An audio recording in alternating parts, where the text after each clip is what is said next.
plus-value économique et sociale au profit de l'entreprise, ces entreprises ont réalisé que certaines adaptations de postes contribuaient non seulement à casser ces stéréotypes négatifs dont les handicapés sont victimes, mais aussi à améliorer la qualité de vie au travail au profit de tous les collaborateurs de l'entreprise, donc non pas seulement au profit des travailleurs handicapés. Et l'objet de ce webinaire, qui fait partie donc d'un cycle de 3 webinaires, est de comprendre précisément aujourd'hui quels sont les bénéfices que peuvent tirer une entreprise à instaurer et à mener une politique de handicap au sein donc, de leurs entreprises. Donc, quel est l'intérêt? Quels sont les bénéfices?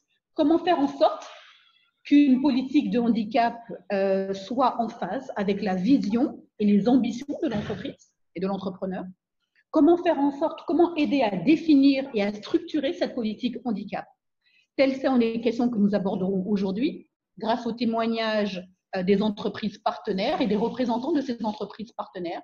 Monsieur Mohamedou Ndiaye, qui est directeur des études et des relations extérieures en charge de la RSE de la V6, et Madame Soukeina Sanya, qui est responsable des carrières et de la formation à l'hôtel Terroubi au Sénégal. Donc, ces 2 personnes vont nous faire part tour à tour de leurs témoignages, de leurs expériences et des pratiques qu'elles ont pu instaurer au sein de leurs entreprises respectives pour favoriser l'insertion de travailleurs handicapés. Mais avant cela, nous allons donner la parole à Madame Rokhaya Diop, qui est chef de projet emploi et handicap au Sénégal. Alors, je vais vous présenter Madame Rokhaya Diop, qui n'a pas pu le faire tout à l'heure, qui est socio-anthropologue de formation et qui a été consultante pendant une vingtaine d'années auprès de plusieurs agences des Nations Unies. Donc aujourd'hui, comme je vous le précisais, elle est chef de projet à Humanité et Inclusion Handicap International, où elle conduit des projets d'insertion professionnelle au profit des personnes handicapées. Madame Diop nous parlera des procédures d'accompagnement mises en place par Handicap International en faveur de l'inclusion des personnes handicapées vers l'emploi. Madame Diop, vous avez la parole. Merci bien. Merci bien, Gloria.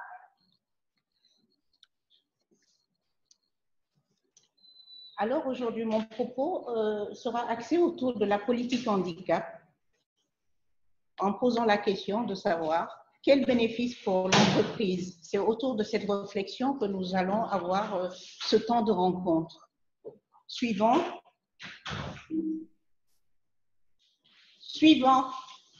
Diapositive.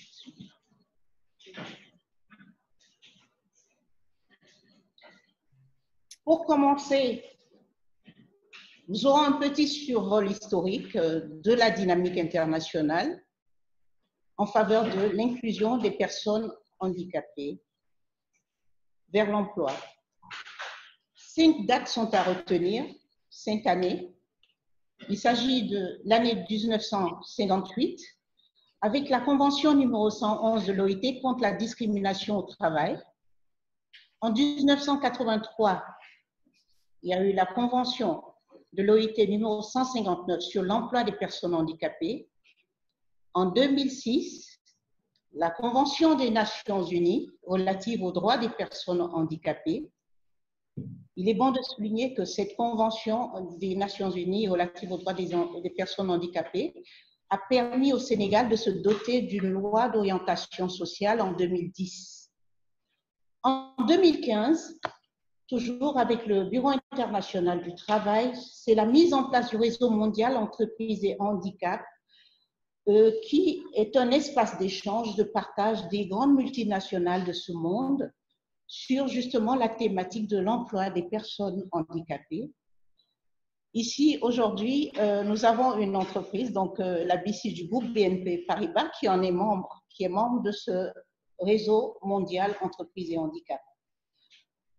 La dernière date, c'est 2019, lors de la célébration du centenaire de l'OIT, où dans la déclaration du centenaire, il a été question de parler du marché, de mettre un point sur le marché du travail inclusif. Suivant, diapo. Alors, nous allons commencer par cette question. Qu'est-ce qu'une politique handicap? La politique handicap d'une entreprise n'est pas seulement un enjeu RH, mais c'est une démarche globale de l'entreprise pour devenir plus inclusive. Cette démarche doit engager le top management. Faire de l'inclusion en recrutant des travailleurs handicapés ne suffit pas pour être une entreprise inclusive. Des entreprises recrutent déjà des personnes handicapées, mais n'ont pas pour autant mis en place une politique. Et nous allons voir pourquoi. Diapo suivant. Suivant. On peut faire un retour en arrière, voilà. Donc, pour qu'une entreprise soit inclusive, il y a un certain nombre de facteurs qui doivent être mis en avant. Le premier, ce sont les regards. Il faut que les regards changent en entreprise. À travers le regard, il s'agit des représentations des stéréotypes. Gloria en a fait mention à propos des stéréotypes négatifs. Et durant le webinaire aussi dernier du 4 février, il en a été question. Ici au Sénégal, c'est à travers notre accompagnement au niveau de HI, ce sont des informations, des sessions de sensibilisation que nous organisons, particulièrement avec les entreprises qui ont signé la charte diversité. Il existe des jours, des journées, des semaines ou des mois de diversité au cours desquels il nous est arrivé nous avons été invités pour participer à des sensibilisations. On peut le dire pour de la BCs, on peut le dire de DP World, on peut le dire du groupe Accor Hotel, Dakar Dendik, j'en passe. Deuxième facteur, il faut que les personnes puissent travailler sans difficulté afin d'être performantes. Il en sera question largement lors du webinaire du 3 mars. Cela renvoie aux questions de mesures compensatoires à mettre en place, d'adaptation des postes de travail et des questions d'accessibilité. Parce que selon le type de handicap, nous avons besoin d'adapter le poste de travail du travailleur handicapé. Troisième facteur, il concerne les processus. Il faut que ces processus soient adaptés. Il s'agit de processus RH, de sécurité, santé et travail qui, somme toute, profitent à tous en entreprise. Quatrième facteur sont les travailleurs handicapés. Il faut qu'ils soient accompagnés aux besoins. En cela, certaines entreprises que nous accompagnons, et même une autre que nous n'accompagnons pas, il s'agit de Kéroubi, ont mis en place des tuteurs en entreprise, des référents RH. Donc, c'est le cas de la bêtise de Zéna en cours. Autre élément, pour que l'entreprise soit inclusive, il faut aussi que l'entreprise collabore avec d'autres acteurs pour du sourcing. Enfin, l'entreprise doit se doter aussi de ses expertises. Au niveau du Sénégal, nous avons un groupe d'expertise pluridisciplinaire qui nous appuie et qui est mis à disposition aussi de ces entreprises. S'il vous plaît. Kinésithérapeute, ingénieur en accessibilité. Pardon, Rokhaya, pardon. Donc, il y a donc des participants. Donc, s'il vous plaît, essayez de garder votre micro désactivé. Donc, s'il vous plaît, monsieur Khadi Morsa, s'il vous plaît, si vous pouvez désactiver votre vidéo et votre micro. La parole à vous, Madame Rokhaya. Merci. Nous passons au slide suivant.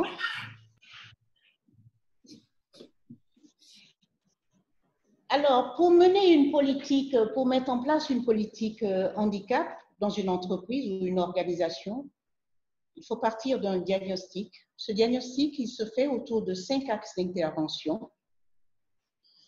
Il y a la politique inclusive, un axe consacré à l'accessibilité, un autre à la culture et la communication interne, Un autre axe sur les pratiques RH et le management dans son ensemble. Et le cinquième axe concerne les partenariats spécialisés, celles qu'on peut nouer avec les associations même de personnes handicapées ou les institutions spécialisées sur des types de handicap particuliers, etc., etc. Suivant. Alors, tout ceci passe par 4 phases pour accompagner la mise en place d'une politique inclusive.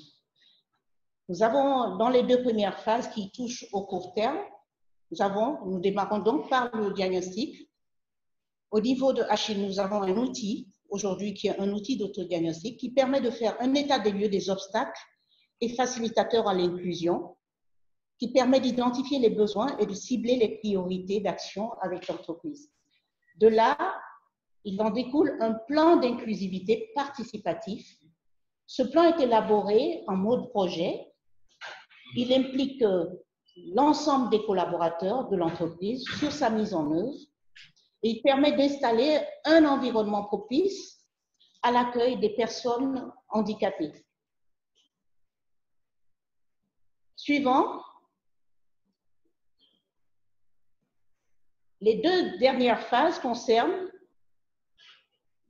la sensibilisation et la formation, ainsi que l'accompagnement. Et ces 2 phases permettent de s'inscrire dans du long terme. Donc, par le biais de l'accompagnement à la mise en œuvre du plan d'inclusivité, il faut former les équipes à recruter et maintenir dans l'emploi des collaborateurs handicapés. Il faut le redire encore que c'est une chose de recruter une personne handicapée et une autre chose de maintenir cette personne dans l'emploi. Deuxième élément, il faut accompagner la structure à travailler avec les acteurs de l'emploi et du handicap via la facilitation de HI. Aujourd'hui, il y a tout un dispositif qui existe au Sénégal, les services de l'emploi, de l'action sociale, ceux de la formation professionnelle, mais aussi les organisations de personnes handicapées. Et bien sûr, les experts aussi dont on a parlé tout à l'heure. Enfin, accompagner la structure et les équipes vers l'autonomie vis-à-vis de l'inclusion des personnes handicapées. Cette autonomie doit être développée en interne au sein de l'entreprise. Et à ce niveau, HI accompagne, coach ce comité mis en place pour mettre en œuvre cette politique handicap. Suivant. En résumé, la démarche pour mettre en œuvre une politique peut être déclinée de la manière suivante. Première étape, c'est le diagnostic. Donc, faire un diagnostic approfondi et des préconisations avec la direction et tous les services qui ont en charge le management des collaborateurs. Responsables qualité, responsables RSE, y compris les collaborateurs, les salariés handicapés eux-mêmes, les médecins du travail, les syndicats de travailleurs, etc. Deuxième étape de ce diagnostic, on dégage une feuille de route pour accompagner l'équipe RH dans l'élaboration d'une feuille de route pour la mise en place de la politique handicap, avec une priorisation selon la vision et les ambitions de l'entreprise. Il est très important de tenir compte de la vision et des ambitions de l'entreprise. Un document stratégique doit être mis bien en avant avec des axes d'intervention, ce qui nous fait mettre en place un plan d'action qui aide à la mise en œuvre, un plan détaillé avec un responsable, des contributeurs, un budget de mise en œuvre. Enfin, la mise en œuvre elle-même, il s'agit d'accompagner l'entreprise durant toutes les étapes de la mise en œuvre et de son plan d'action avec un système de suivi et évaluation. Voilà en gros résumé la démarche pour mettre en œuvre une politique handicap. Je vous remercie de votre attention.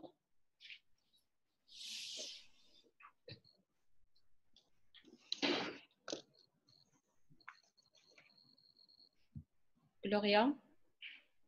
Oui, merci Int. Merci Int, merci Rokhaya. Bon, alors, mon rôle en tant que modératrice, normalement, est de résumer, de récapituler les propos tenus par l'intervenant. Et je me pose la question de la pertinence de cette intervention-là. Maintenant, je vais me contenter vraiment de répéter. Il me semble que cette intervention était parfaitement claire. Je voudrais insister sur un point, au sens où Rokhaya précisait tout à l'heure qu'une politique handicap, ce n'est pas seulement une démarche globale de l'entreprise pour devenir plus inclusive. Hein, c'est, pardon, voilà, c'est une démarche globale de l'entreprise qui ne consiste pas seulement à recruter, mais qui permet une fois de plus le changement de regard des autres collaborateurs grâce à une politique de sensibilisation, qui contribue encore, au-delà du recrutement, deuxième phase, favoriser l'adaptation des postes de travail et l'accessibilité au travail, qui favorise encore justement le respect ou du moins le développement de processus RH de sécurité et de santé qui profitent à ces travailleurs salariés, mais également à l'ensemble des collaborateurs. Et puis qui consiste à être accompagné, parce qu'effectivement, je suppose que ce n'est pas évident pour une entreprise d'instaurer un tel changement. Et l'idée, c'est d'être accompagné par des référents, des experts comme Handicap International, des associations. Tout à l'heure, Madame Sania nous fera part de l'accompagnement de la CEDEM. Être accompagné par les professionnels du secteur, par les bénéficiaires bien sûr, mais également par les professionnels du secteur qui sont en mesure de faire en sorte que la politique handicap que vous aurez décidé d'instaurer au sein de votre entreprise soit pertinente, soit bien vécue, et par les travailleurs handicapés, mais également par les autres. Une fois de plus, l'idée, c'est qu'à un moment, on arrête de parler de travailleurs handicapés, qu'on parle de travailleurs tout aussi performants que les autres. Voilà. Y a-t-il des questions? J'ai oublié de vous préciser que si vous avez des questions, des commentaires, écrivez-les par écrit, et puis je les lirai et je les ferai part à nos différents intervenants. Mais n'hésitez pas à nous faire parvenir vos questions par écrit. Je vais sur l'onglet conversation. Là, pour le moment, il n'y a pas de questions. Hein. Dans la salle ici à la CGM, on a quelques questions. OK.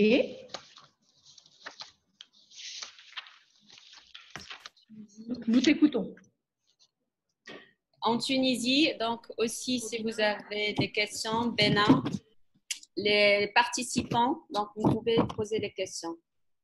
Donc, permettez-moi, Gloria, je vais poser la question des participants de la CGM. Donc, quel type d'handicap vous avez inclus dans ces entreprises, surtout l'expérience sénégalaise, et quelle adaptation réalisée au poste de travail? Et il y a une troisième. Oui. En moyenne, combien de temps prend cette démarche qui est en 4 phases, comme nous l'avons vu?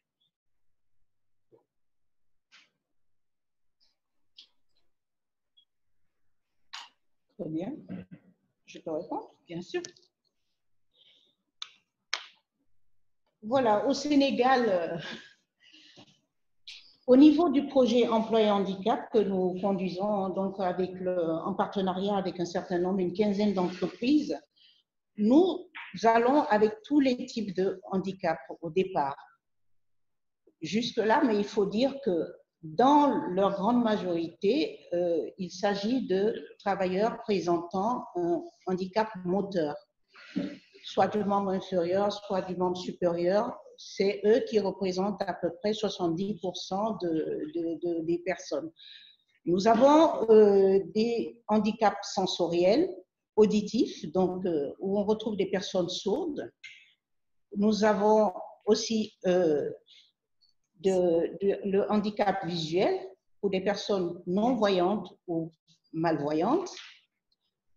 Aussi le handicap intellectuel. Et il faut ajouter qu'au Sénégal, on considère aussi comme personnes handicapées les personnes albinos. Donc, c'est aussi quelques personnes, mais qui ont beaucoup de mal justement à intégrer, que nous accompagnons.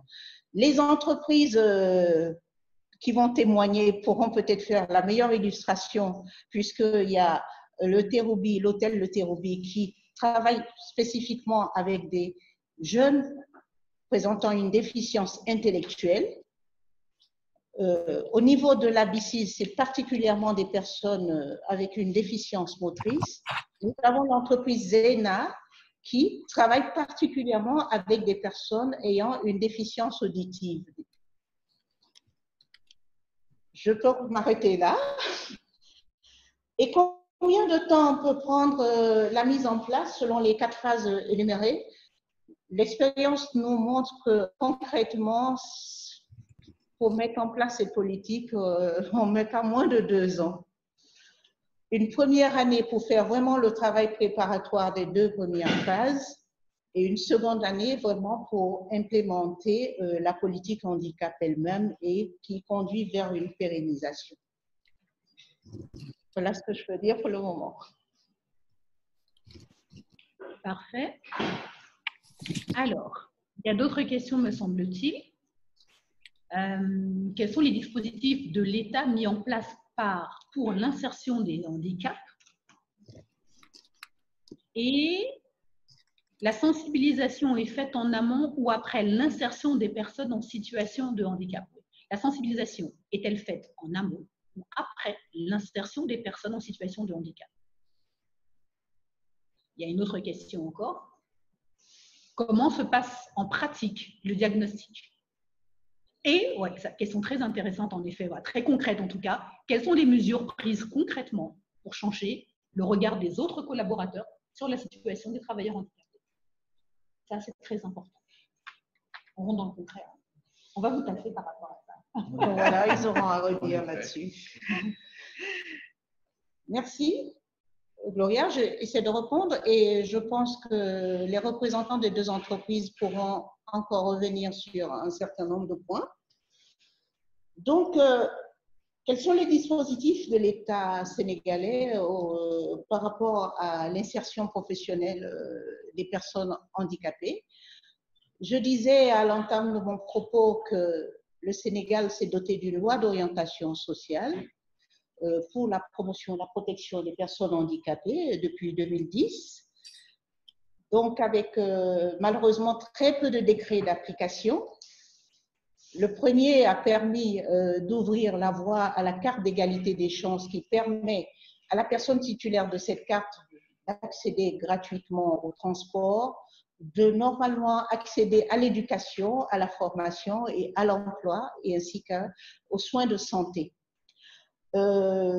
Pour parler franchement, au niveau du cadre réglementaire, il n'existe pas de cadre incitatif comme il en est pour la Tunisie ou encore dans des pays comme la France. Nous n'avons pas encore de réglementation dans ce sens. Par contre, il y a des initiatives au sein des entreprises, au sein de certains projets qui permettent de faire la promotion de l'emploi des personnes handicapées. C'est ce que je puis dire juste pour cette question.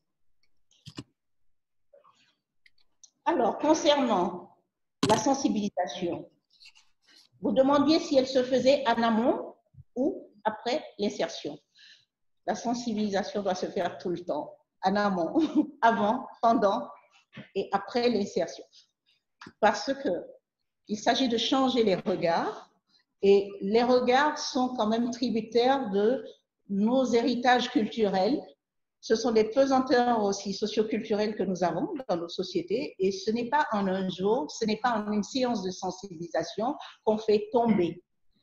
Mais en revenant assez souvent sur des sessions de sensibilisation, on le fait bien en amont, avant que les personnes handicapées ne s'inscrivent en tant que demandeurs d'emploi, déjà dans leur communauté, par la sensibilisation des pairs, nous mobilisons les associations de personnes handicapées pour faire un travail de mobilisation et de sensibilisation pour leur donner les messages clés de l'insertion professionnelle. On aime bien dire souvent que l'emploi n'est pas, excusez-moi du terme, un sachet qui se distribue, ce n'est pas quelque chose qu'on distribue comme de petits cadeaux, mais il faut s'en approprier et porter son projet d'insertion professionnelle. C'est un parcours et il faut y aller comme un combattant.